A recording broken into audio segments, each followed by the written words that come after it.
Կարծում եմ բոլորդ նկատել եք, որ վերջին ժամանակահատվածում Նիկոլ Փաշինյանի լեքսիկոնը, հռետորաբանությունը բացառապես հիմնված է անձնական բնույթի սպառնալիքների, ոչ բարեկիրթ խոսույթի, քաղաքական ընդդիմադիրների նկատմամբ ֆիզիկական հաշվեհարդարներ տեսնելու ուղղությունների վրա է հիմնված Նիկոլ Փաշինյանի քարոզարշավը այս ամբողջ ժամանակահատվածում եւ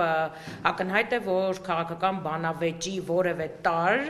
նրանց կողմից իրականացվող քարոզարշավը չի պարունակում։ Քարոզարշավի անցնող օրերի ընթացքում մենք ականատես ենք լինում ամեն ինչի, սկսած կրկնում եմ գրեհիկ հռետորաբանությունից, ոչ բարեկիրթ, ոչ պարկեշտ խոսույթից, վերջացրած ֆիզիկական հաշվարդարներ եւ սպառնալիքներ հնչեցնելու գործելավոճի ենք ականատես լինում եւ ցավալի է, որ քարոզարշավի առաջին օրվանից սկսած, երբ մենք բոլորին կոչ էինք անում մեր նաեւ քաղաքական ընդդիմախոսներին, այդ թվում նաեւ Նիկոլ Փաշինյանին, քաղաքացիական պայմանագիր կուսակցության ներկայացուցիչներին կոչ էինք անում հանդես գալ կառուցողական դաշտում, ակնհայտ է, որ այդ կոչերը այսպես ձայն բարբարո հանապատի են եղել եւ նրանք շարունակում են իրենց ոչ բարեկիրթ, ոչ քաղաքական գործելավոճը։ Եթե մենք նկատում ենք հիմնականում ընդդիմադիր դաշտում գործող քաղաքական բոլոր ուժերը այս օրերի ընթացքում քարոզարշավի այս հնարավորությունը օգտագործում են իրենց ծրագրային թեզերը ներկայացնելու, իրենց անելիքները ներկայացնելու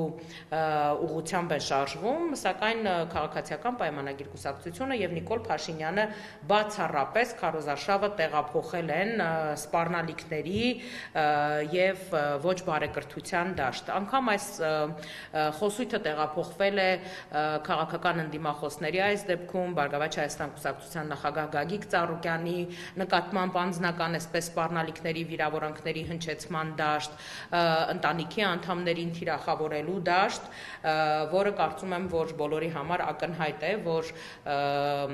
բացառապես պայմանավորված է Նիկոլ Փաշինյանի ասելիքի բացակայությամբ, քանզի երբ մարդը սկսում է խոսել այս խոսույթով, ակնհայտ է, որ չկա ուրիշ ասելիք։ Ես իհարկե հասկանում եմ, որ դուք հասկանում եք, որ հողը ձեր ոտքի տակից փախչում է եւ քաղաքական խոսույթով հանդես գալու փոխարեն դուք ընտրել եք այս գործելավոճը անձնական սպառնալիքների, վիրավորանքների, տարատեսակ քրեական գործերի հարուցման, հետապնդումների, բռնաճնշումների գործելավոճը, սակայն իրականում սա եւս ձեզ չի փրկելու, որովհետեւ շատ կարճ ժամանակ անց հունիսի 7-ին Հայաստանի Հանրապետության քաղաքացիները իրենց քվեարկությամբ վերջ են դնելու այս բեսպրեդելին, որը որ կոնկրետ սանձազերծվել է իշխանությունների կողմից։ Ես պետք է ազնվորեն ասեմ, որ մեր համար բացարձակ անակնկալ չէին այս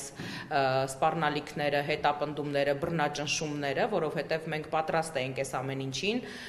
ակնհայտ էր, որ իշխանությունները գնալու են այս գործելավոճով եւ ակնհայտ է, որ գնալով Նիկոլ Փաշինյանի գլխավորությամբ քաղաքական բռնաճնշումները, սպառնալիքները, դրանք կյանքի կոչելու փորձերը ել ավելի են ուժ գնացնելու իշխանությունները այս օրերի ընթացքում, ակնհայտ է, որ քաղաքացիական պայմանագիրը եւ Նիկոլ Փաշինյանը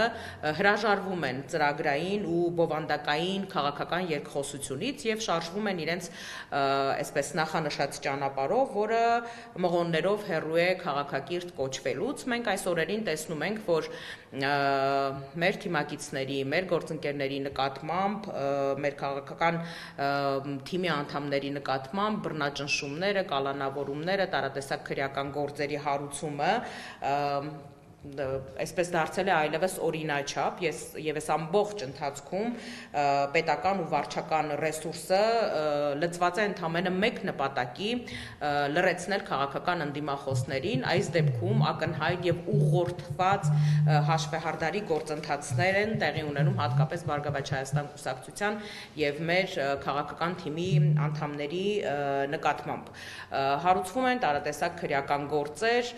կոնկրետ Անդրանիկ Թևանյանի հետ կապված գործի մասով մեր փաստաբանները արդեն նշել են, որ բացարձակ հիմնազուրկ է եւ պատրաստվում են իրավական ճանապարհով գնալ եւ բողոքարկել Անդրանիկ Թևանյանի կալանավորման որոշումը, Մարտուն Գրիգորյանի հետ կապված գործընթացներ հակակոռուպցիոնի կողմից հարուցված բարեգործության անվան տակ ընտրակաշառք բաժանելու մեղադրանքով